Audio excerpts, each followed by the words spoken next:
콘서트 같은 거. 박수를 크게 쳐야 됩니다. 여기. 네. 박수 연습 한번 하겠습니다. 박수! 점심을 아까 몽땅 드시더니 소리도 같이 다시 한번 박수! 700명이 모여가지고 지금 하늘교회에서 자 오늘 여기 경상남도 함양에 와가지고요 우리 SA문의 문우들이 콘서트를 하게 되겠습니다. 목소리가 너무 멋지세요. 수준이 굉장히 높으십니다. 알아봐. 저 먼저 식전 행사로 그 천상의 목소리 합창단 나오셔가지고 찬양 노래 선사하겠습니다.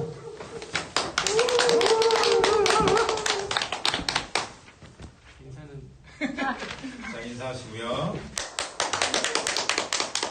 2,000명 모여 계십니다.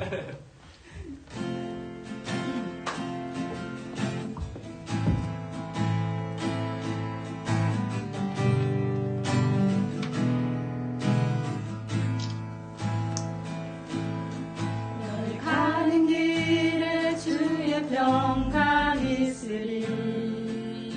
평강의 왕 함께 가시니 너의 걸음 주 인도하시리. 주의 강한 손을 이끄시리. 너의 가는 길에 주의 축복 있으리. 영광의 주 함께 가시니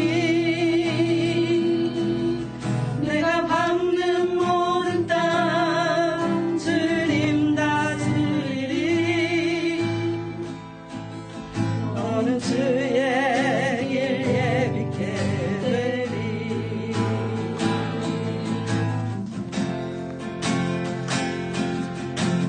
주님 나라 위하여 길 떠나는 나의 형제여. 주께서 가라시니 너는 가라 주의 이름으로. 거칠은 광야 위에 꽃은 피어나고 세상은 내 안에서 주의 영광 보이라. 강하고 담대하라. 세상이 이기신 주님과 함께 너와 동행 하시며 내게 새 힘을 주시니.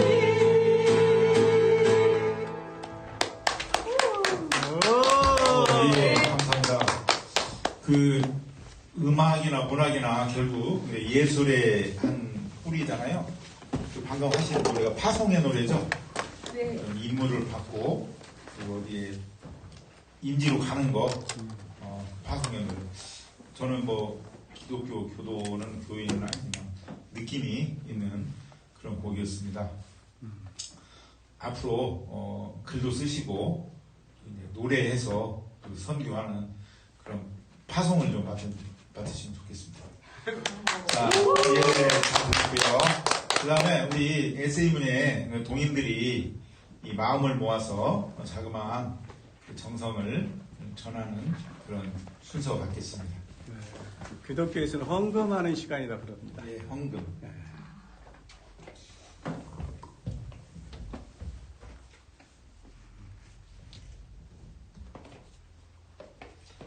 예, 감사합니다. 박수 한번 주세요.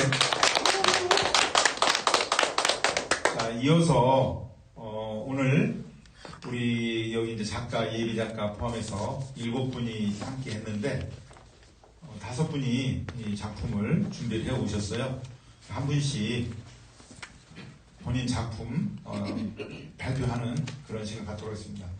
참고로 원고된 순서대로 하겠습니다. 늦게 내신 분부터 하겠습니다. 우리 서성현 작가님, 잠시만 안녕 봄. 우리 어머니 목사님께서는 또 아드님 목사님의 글을 한번 이런 시간 가지신 적 있어요? 없죠? 예, 또 정말 새로운 그런 기회가 될 것 같습니다. 박수 한번 주세요.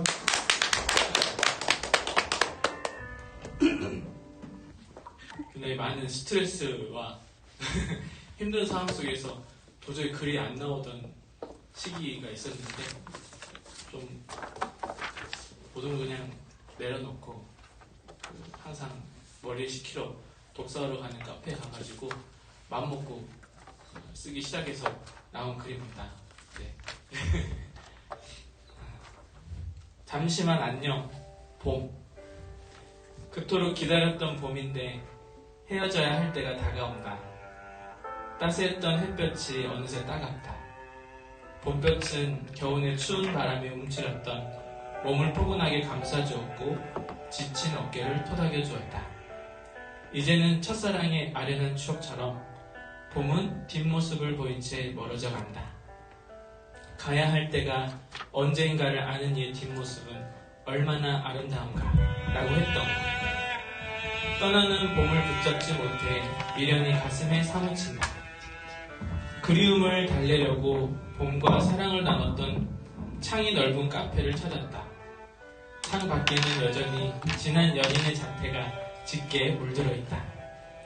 고운 바람이 불면 눈앞에 펼쳐진 수많은 푸른 나무가 호흡을 맞춘 듯이 살랑살랑 나뭇가지를 흔든다. 부드러운 몸짓으로 춤사위를 뽐내는 푸른빛에 빠져들어 찰나의 황홀감을 느낀다.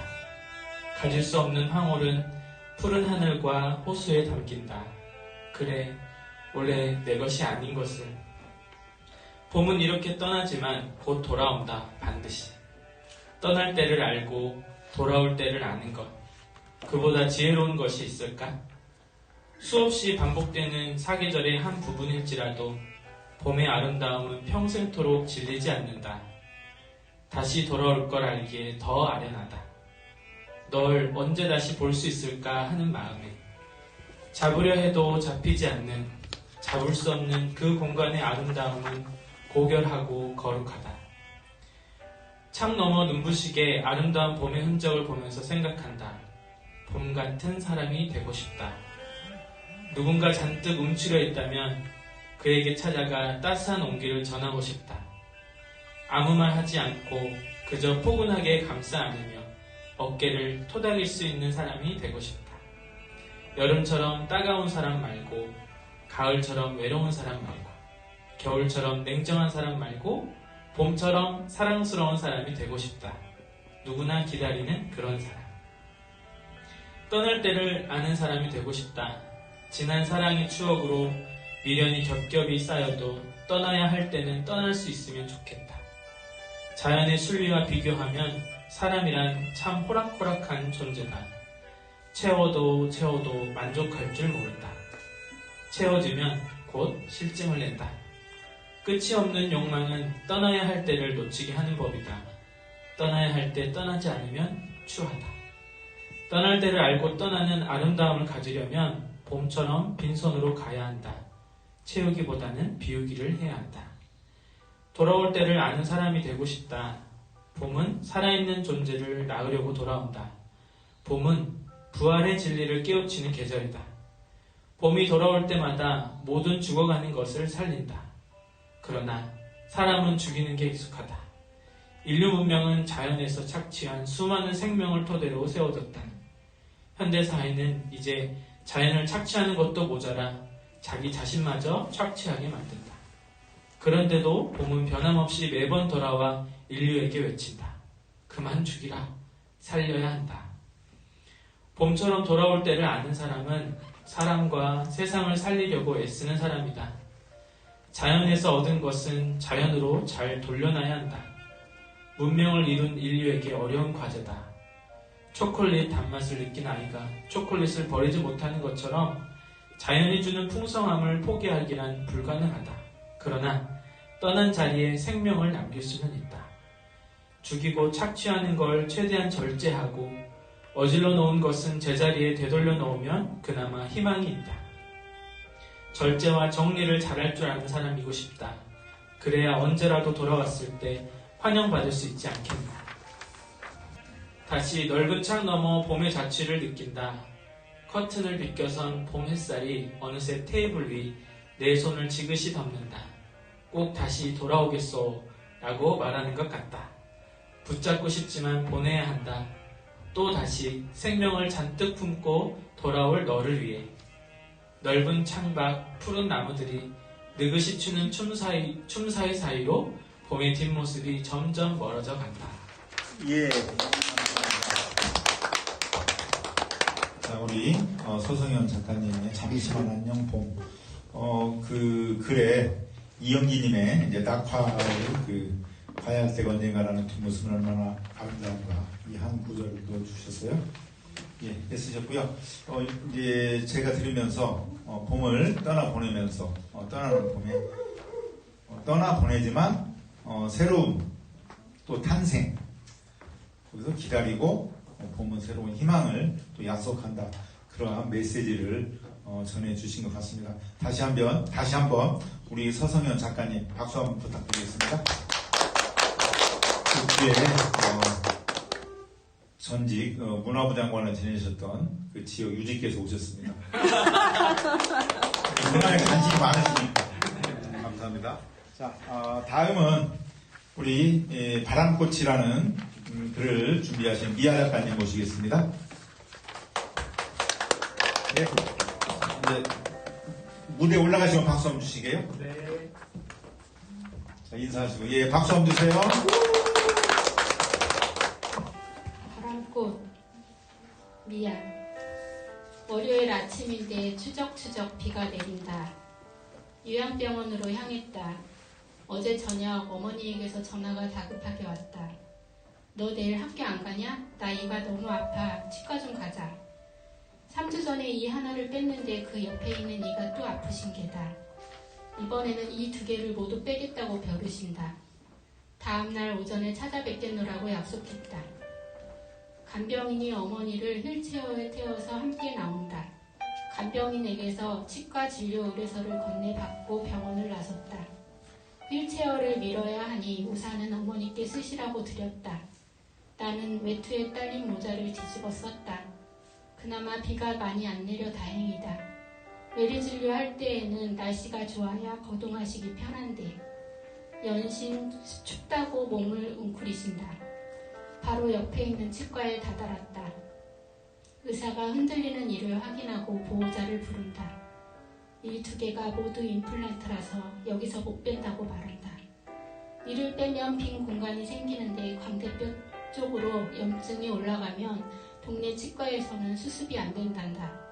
그 말에 어머니 화들짝 놀라시며 떼부리신다. 누운 자리에서 힘을 주고 고집을 부리신다. 나 어떡하라고. 이상 생기면 내가 다 책임질라니까 당장 빼줘. 빼줄 때까지 여기서 안 내려갈 거야. 지난밤에도 내가 얼마나 울었는데. 대학병원에 가서 빼라며 매몰차게 등 돌리고 가버리는 의사. 참으로 애가 탄다. 이번에는 타협이 안 될 듯해 어머니께 돌아가자고 다독였다. 대학병원에 오늘 안 되면 내일이라도 가야 한다는 어머니. 하룻밤도 통증과 친구로 지낼 수 없다는 뜻이다. 큰 병원은 오늘 예약해도 언제 진료받을지 계약할 수가 없는데 이런 사실을 아실 리가 없다. 머릿속이 아득하여 가슴에 그림자가 드리운다. 어머니를 모시고 다시 요양병원으로 향하는 길. 죽어야지, 죽었으면 좋겠어. 혼잣말을 하신다. 길가 꽃들이 바람결에 흔들린다. 네, 감사합니다. 관객들 수준이 높아가지고요. 알아서 박수도 잘 치시고 제가 특별히 박수를 독려하고 우리 연습도 안 했잖아요. 맞아요. 근데 참 잘하시네요. 역시. 어디서 오셨어요? 한 번 더 찍까요? 전주요. 전주에서. 네. 저는 오늘 초대를 받아가 와가지고 우리 작가님 어디서 오신지도 잘 모르겠고요. 이제 바람꽃 이걸 쭉 들으면서 집에 그 노부 이제 부모를 모신 가족들의 어떤 그런 애환도 여기에 담겨 있고요.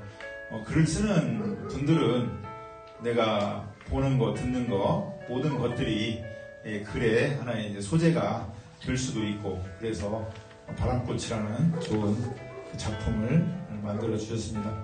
다시 한번 우리 미아님 박수 부탁드리겠습니다. 그리고 사회자는 원래 맨 마지막에 나와야 되는데 제가 원고를 늦게 내는 바람에 이제 제 것이 됐어요. 그래서 제 거 낭독을 하겠습니다. 모녀의 봄날 한 폭. 어디에서는 산수유가 피었다고, 매화가 몸을 풀었다고 온통 꽃소식 천지다. 퇴직하고 하루하루가 주말이다. 오늘은 연소제 약국에서 아버지 약 타다 드리면 딱히 바쁜 일도 없다. 약을 받아 가방에 넣고 금마 터미널로 향했다. 거의 다 왔는데 저만치 시내로 가는 버스가 꽁무니를 내뱉다. 다음 버스는 30분이나 지나야 온다. 정류장 한쪽에 시내버스 서너 대가 이 말을 맞대고 계사님들은 볕 좋은 곳에서 한담을 나누고 있다. 모두 제 시각이 되어야 움직인다. 대중교통을 이용하면 자투리 시간이 많이 생긴다. 그냥 보내기가 아까워 가방에 보고 싶은 책을 넣고 다닌다. 다 점심때라 그런지 대합실이 텅 비었다. 책을 꺼냈다. 서서 책장을 넘기는데 바로 뒤에서 나이 지긋한 아주머니가 통화하는 소리를 우연히 엿들었다. 건너편 목소리도 또박또박 스피커를 타고 왔다. 또렷한 소리를 귀로 받아 적다 슬그머니 휴대전화를 꺼내 녹음 버튼을 눌렀다. 놓치지 않으면 둘 사이에 뭔가 건질 게 있을 것 같은 생각이 들었다. 아니란 게 아까운 시간을 왜 버려. 내가 돈이 없어도 시간은 많은데 그냥 버릴 시간은 없어. 날 좋은 것 봐라. 이게 선물 아니냐? 걱정 말고 나 갈 때까지 네 할 일이나 혀. 이쪽은 여유있게 받아치는데 저쪽에서는 답답한 모양이다. 목소리가 올라간다. 참네, 우리 엄마 못 말려. 그럼 점심 준비 뭘로 할까? 뭘 따로 준비여? 네 몸이나 걱정이여. 너하고 새끼들 얼굴 보면 그냥 배부른 게 따로 준비하지 마. 알았어요. 조심해서 버스 잘 타고 와요. 듣다 보니 친정엄마가 시집간 딸네 집을 찾아가느라 나누는 대화였다. 딸은 엄마 걱정, 엄마는 딸 걱정, 딸 건강 걱정으로 훈훈했다. 통화를 마치는 아주머니를 희끗 바라보았다. 골 깊은 주름이 박혔지만 입성이며 표정이 넉넉하고 참 고운 얼굴이다. 둘밖에 없는 휑한 대합실에서 은근히 호기심이 발동했다. 틈을 살피다 침을 두어 번 삼키고 나서 슬쩍 말을 붙였다. 아주머니, 따님이 참 효녀 같아요. 흠칫 놀라며 뜬금없다는 듯 낯선 사내를 물끄러미 바라보신다. 우연히 전화로 이야기 나누는 걸 들었거든요. 따님이 이 근처에 사시나 봐요. 내 얼굴과 손에 든 책을 번갈아 쳐다보시더니 책에 눈길이 오래 머물렀다.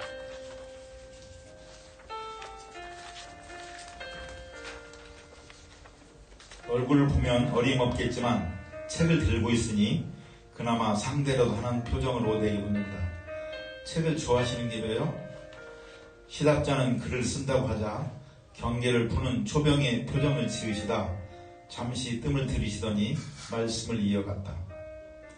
하나밖에 없는 딸은 어릴 때부터 책을 좋아했다. 학교 다닐 때는 이따금 글짓기 상도 받아오고 학교 대표로 100일장 대회도 나가곤 했다. 커서 작가가 되고 싶다는 딸을 부모님은 반대했지만 꿈을 꺾지 못했다. 그러다가 딸이 쓴 글이 좋다고 죽자사자 쫓아다니던 청년을 만나 결혼을 했다. 결혼하고도 글을 쓴다고 건강을 돌보지 않아 병을 얻었고 그런 아내와 두 아이를 둔 채 남편은 가정을 등졌다. 여기까지 말씀하시더니 아주머니 눈가가 잠시 젖었다. 덩달아 내가 어금니를 물었고 한숨이 절로 나왔다. 한 번 물고가 터지자 아주머니는 당신의 마음을 줄줄 쏟아내셨다. 여전히 펜을 내려놓지 못한 딸은 요양경 부모님이 계신 고향에 내려와 아이들과 잘 살고 지금은 건강도 많이 되찾았다. 무엇보다 딸이 건강해지고 근처에 살아서 손주들을 자주 볼 수 있으니 늙음하게 다행이라고 그 재미로 행복하다며 금세 표정을 환하게 바꾸셨다. 이번에는 나도 고개를 주걱대며 장단을 맞추었다. 1년 내내 해만 뜨는 집이 어디 있을까? 상처가 없으면 좋겠지만 세상 일이 어디 그런가? 그 생채기를 잘 치유하면 무지개 색깔 진주를 품을 수 있다. 따님이 펜을 꺾지 않고 영롱한 빛이 담긴 진주 같은 작품을 뽑아내기를 바란다고 덕담 비슷하게 해드렸다. 이야기 마치를 기다렸다는 듯 딸네 동네로 가는 버스가 대기했다. 버스에 오르시는 아주머니 어깨 위로 봄 햇살이 눈에 부셨다. 난 그저 따사로운 봄볕 한 폭 끊어 저 그녀에게 선물로 드렸다.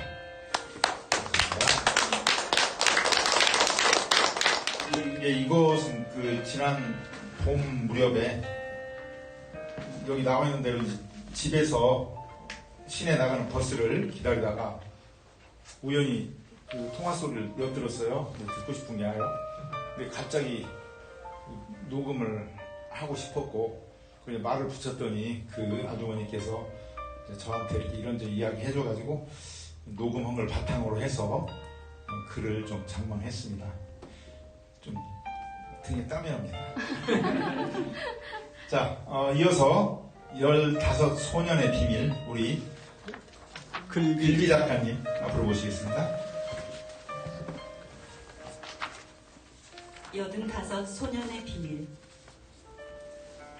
한때는 소년이었다. 빨리 어른이 되고 싶어 몰래 아버지 신발을 신고 아득한 시간밖을 서성이가 오곤 했다. 나이 들어 아버지의 세월을 내가 밟는다. 이쪽 세상과 저쪽 세상이 다를 바 없이 하나로 이어지고 있다. 100년 후에도 오늘처럼 바람이 불어올까? 병원은 5월의 따스한 햇볕과는 거리가 멀었다. 을씨년스럽기까지 했다. 병실 안에서 노인의 인기척이 났다. 목소리를 최대한 가다듬고 어색한 입꼬리를 올려본다. 무심한 세월은 소년의 머리에 흰 서리가 내려앉게 했다. 말쑥하게 단장하고 병실 침대에 구부정히 앉아서 나를 반겨준다. 2주가 되어가는 병원 생활이 얼마나 무료할지 짐작이 가고도 남는다. 2주 전 엄마가 아빠를 부탁하며 제주 여행을 떠난 날 아빠는 갈비뼈 3대가 금이 가고 어깨에 찰과상을 입었다.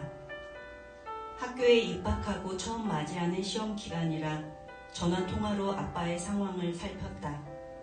너무나 잘 지내니 걱정하지 말라는 말씀이 맑은 날 햇살같이 밝다. 그런 줄만 알았다. 아빠는 나이가 드실수록 거짓말이 늘어갔다. 괜찮지 않으면서도 괜찮다고. 아빠에게 안티프라민은 최고의 특효약이다. 타박상 정도로만 생각하시고 엄마가 올 때까지 안티프라민으로 버티셨다. 80곡에 넘고도 다시 5. 힘겹게 세월의 고갯길을 넘어가신다. 나는 성인이 되면서 곰살맞은 성격과 거리가 멀어졌다. 지금 이 순간만큼은 군부를 지핀 아랫목처럼 따뜻했던 아빠 등에 얽혀 개구리가 우리 애기 부르네. 은미야 은미야. 아빠 사랑이 세상에 닿았던 그 시절로 돌아가고 싶다. 힘없이 굽어진 등을 화롯불의 열기처럼 따스하게 쓰다듬어 드린다. 아빠가 아이처럼 엄살을 늘어놓는다. 나도 아이에게 대하듯 힘들었냐고 맞장구를 쳐준다. 마주하고 있는 딸이 좋은지 한 번도 들은 적이 없는 옛날 이야기를 꺼내신다. 10살 철부지 소년의 아버지가 돌아가시고 험한 세월을 홀로 견뎌낸 소년의 두려운 현실. 풀이라도 베어서 땔감으로 쓰려고 말렸던 캄캄한 터널 같은 시절을 생각하며 황망했던 소년의 눈가에는 촉촉한 물방울이 맺혔다. 연세에 걸맞지 않게 도전하고 싶은 게 많다. 아마도 그 어린 소년은 아무것도 할 수 없었던 절망감이 배움이라는 열망으로 승화되지 않았을까?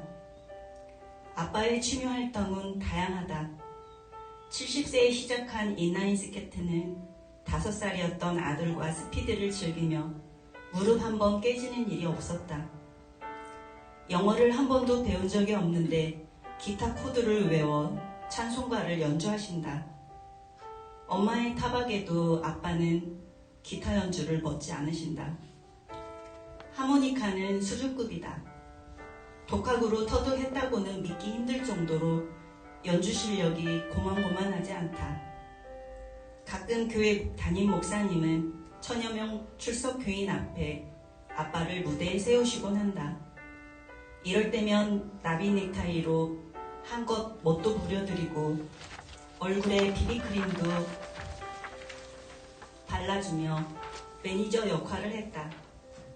새벽 예배 후 컴퓨터 성경 쓰기를 1년이면 2번 정도 하신다. 매일 3시간씩 탁구를 즐기신다. 이런 사실을 다른 사람은 잘 믿지 않는다. 탁구장에서 공을 잘 받아주는 인기쟁이라고 은근히 자랑하신다. 이런 아빠가 건강하셔서 마음이 흐뭇하기도 하지만 다치지 않을까 염려하는 마음이 가시지 않는다. 막내딸이 귀한 시간을 내어주니 기분이 좋으신지 이번한 까닭에 대한 비밀을 조용히 털어놓으신다. 복식으로 탁구를 하다가 상대팀의 강 스매싱을 어떻게든 받아내겠다고 몸을 날리셨단다. 순간 파트너의 발에 걸려 넘어지는 바람에 갈비뼈가 그만. 멋진 아빠, 그러나 아픈 아빠. 아빠를 바라보는 마음이 반반으로 조각난다. 탁구를 하다가 다쳤다고 하면 이미지 안 좋잖아. 엄마한테도 말하지 말고 나만 알고 있으라고 당부까지 하셨다. 아빠의 비밀을 지켜주겠다고 약속했다. 아빠의 어깨는 잘 익은 가지 같았다. 어깨를 주무르는 막내딸 채원이 차갑지 않은 모양이다. 아빠의 은밀한 비밀이 입 밖으로 왜 자꾸 기어나오려고 할까? 병원 문을 나서는 등 뒤에서 낯익은 소년이 손을 해맞게 흔들고 있다.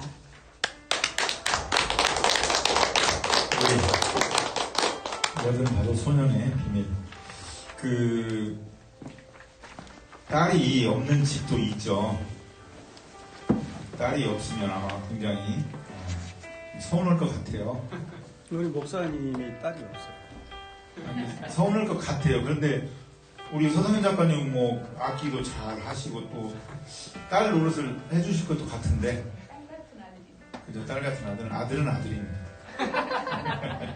우리 글비 작가님 여기 보면서 아빠는 나이가 드실수록 거짓말이 늘어난다. 표현이 굉장히 좋습니다. 결국 뭐 이 거짓말이 이 자식 안심시키려고 하는 그런 새빨간 거짓말도 있고 하얀 거짓말도 있거든요. 하얀 거짓말은 또 괜찮은 것 같습니다.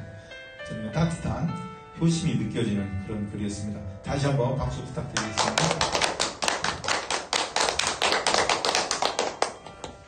자, 이어서 오늘 이제 마지막 순서입니다. 연암 선생님을 뵙다.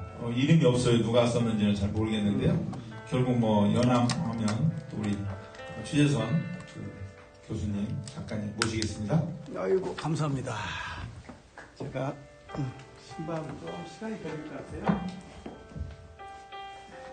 그리고 이 끈을 묶고 오늘 같은 날은 끈을 안 묶어도 돼요. 왜냐면 저 끈을 묶었다 풀었다 할 때는 계산하는 식당 가면 저는 군화를 신고 가요. 계산하는 식당.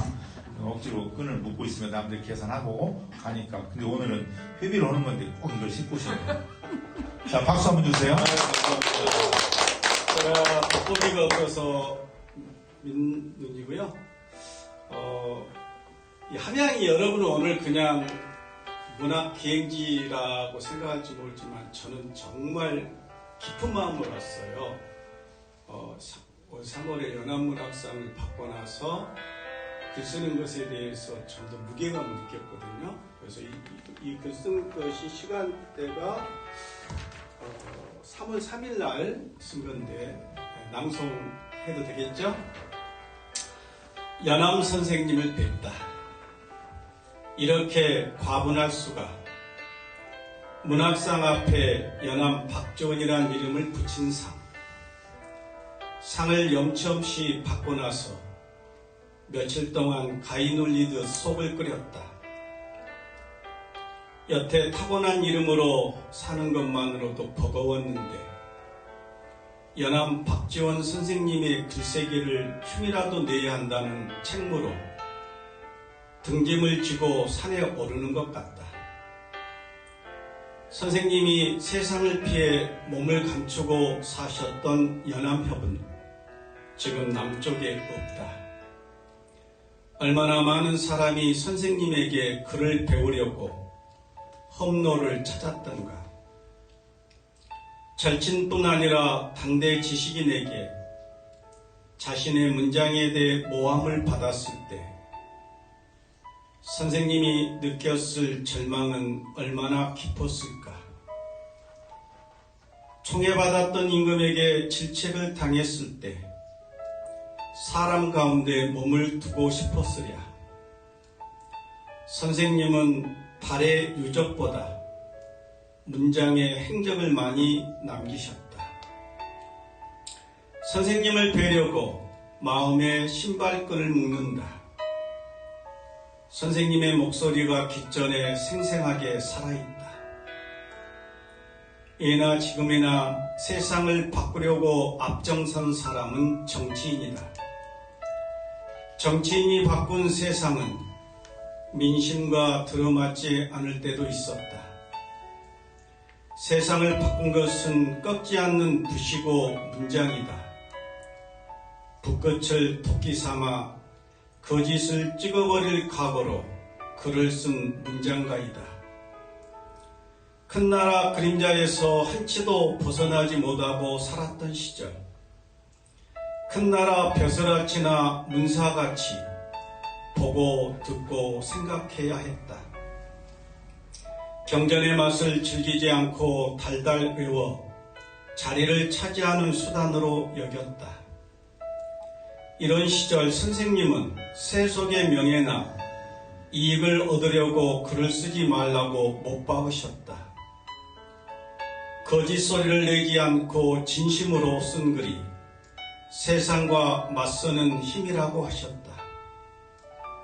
이름자 앞뒤에 작가를 어줍잖게 붙이고 그가 그간 써온 글이 나부랭이가 아니었을까.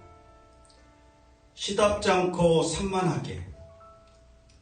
이번에 받은 상패는 명예가 아니라 내 안을 속속들이 비추는 거울이다. 얼굴을 제대로 보려면 거울을 정면에서 봐야 한다. 사물이나 우주도 마찬가지다. 글을 쓰기 전에 쓰려고 하는 대상을 정면에서 관찰하고 통찰해야 한다. 이런 다음에 오른쪽과 왼쪽, 뒤쪽까지 보고 이들 사이에 존재하는 묘미를 찾아야 한다. 사이의 묘에 대해 깨달은 뒤 말하고자 하는 주제를 찾고 제목을 깃발같이 꽂아라. 막걸리는 사발에 부어 마셔야 제맛이 나고 사골은 뚝배기에 부어 먹어야 맛있다. 글 내용을 어떤 그릇에 담아야 할지 잘 구성해야 한다. 문장은 너무 길지 않게 부리되 통일성의 궤도를 벗어나면 안 된다. 논리와 인과관계의 끈을 느슨하게 풀지 마라.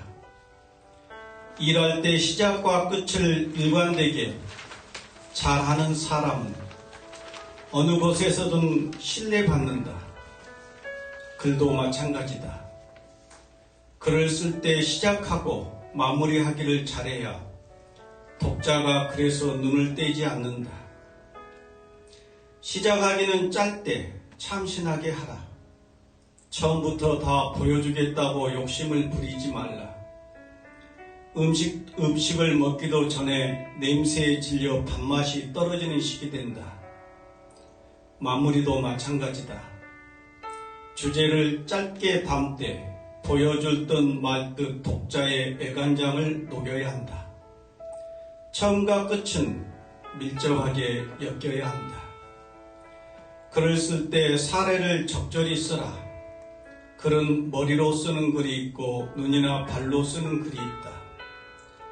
글감은 도서관 서고에도 많지만 우리 삶의 현장에 억수로 널려 있다. 눈여겨보고 기어가 들으면 쓸거리로 쓸모가 있다. 무엇이든 당연하게 여기면 사소하지만 의미를 불어넣으면 절경이 된다. 까치집을 품고 있는 나무가 들녘에 서 있다.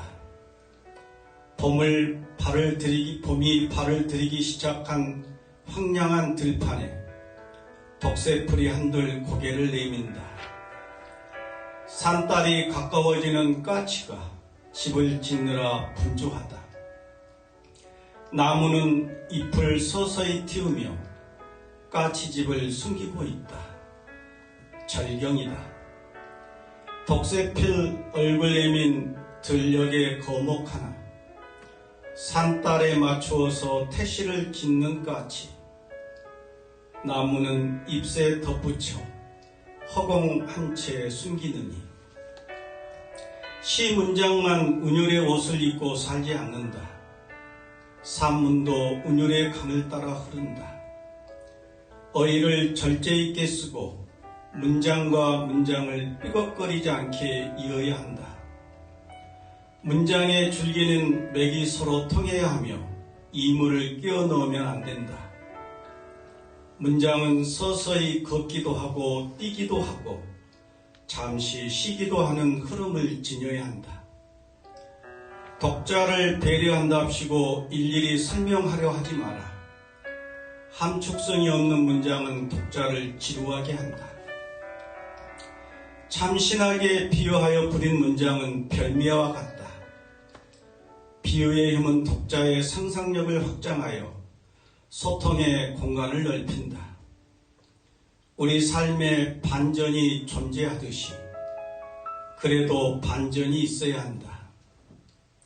반전이 없는 글은 맹맹하게 끝나는 영화와 같다. 그리운 사람은 곁에 있어도 그립다. 그리워하면 늘 보고 싶다. 그리움은 지울 수 없는 영혼을 어룽지게 데리고 다닌다. 글을 읽고 난 독자가 글에 대한 그리움 때문에 글을 보고 또 봐야 한다. 어떤 문장은 밑줄을 치고 어떤 문장은 가슴에 지문같이 새기면서 선생님께서 한 문장을 나지막하게 던지시고 저녁 노을을 향해 걸어가신다. 5자 글귀를 완성하려면 일생에 정력을 기울여야 하느니라.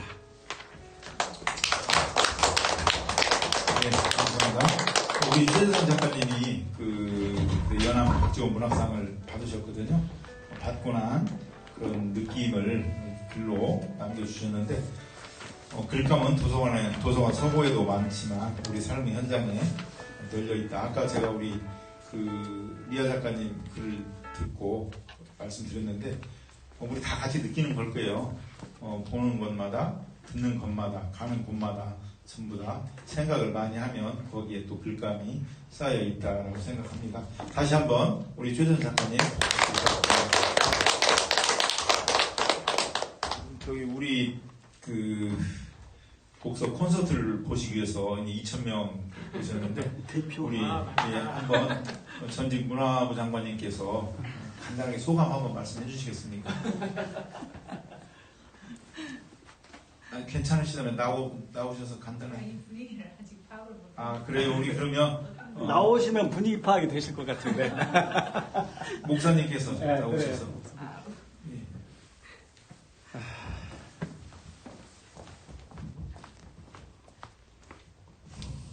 자, 박수 한번 주세요.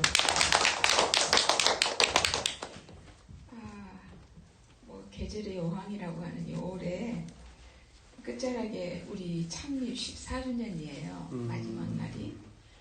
근데 참 의미가 있습니다. 여러분들의 방문이 저희 교회에 참 큰 의미를 가져다 주는 것 같습니다. 아주 2,000명이라고 그랬는데요. 이렇게 꽉 찬 느낌. 네, 오늘 일단은 여러분들의 뭐 이렇게 귀한 그 마음의 정원에서 나오는 그러한 보물 같은 보석 같은 그러한 아름다운 이야기들을 들으면서 저도 부럽고요. 저도 할 거예요. 그러면서도 너무 감사해요. 예. 저희 교회를 이렇게 찾아와 주셔서 힘이 됐습니다. 좀 열악한 모습이지만 좀 더 많은 관객들을 좀 모셔다 놓고 귀한 분들을 이렇게 대접해 드려야 되는데 그렇게 못 해드려서 너무 마음이 아파요. 아이, 별 말씀. 너무 감사하고요. 행복한 시간이었습니다. 감사합니다. 고맙습니다. 근데 머지않아서 이 함양에서 작가님, 훌륭한 작가님이 탄생할 거라고 기대를 합니다. 다시 한번 박수 주세요.